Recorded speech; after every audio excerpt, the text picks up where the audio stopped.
pride, fear, judgment, and spiritual gravity. Now let us look at a few things that can block work in polarizing. The attitude of separation, which may also be described often as the attitude based on how things look on the surface, can be very damaging and has been in Earth's history.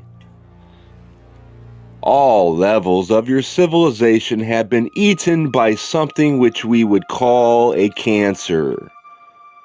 And that is the cancer of separation. Not knowing that all beings are one, and that what is done to another is done to one's self. We see you do those things which involve the concept of two beings, that involve the concept of an enemy or a competitor, that involve the concept of a wall between. This limits communication and increases hostility.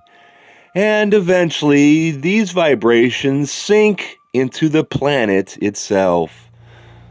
That which is most sensitive to these vibrations, the crust or the mantle of the earth, begins to move and drastically realign itself, attempting to relieve the tensions of the planetary consciousness. Thus, yes, your people have caused these things over thousands of years. Pride certainly does not help. It is not ever necessary that others grasp who you are or what you are doing. It is acceptable, in our opinion, to be misunderstood, misvalued, or misestimated. It is acceptable for others to think better of you than you think appropriate, just as it is acceptable for others to think less. Release ownership of who you are. You cannot fly away from who you are, yet how closely you clutch and cling to this identity and attempt to torture it into ever more excellent details of behavior, appearance, conduct, and thought.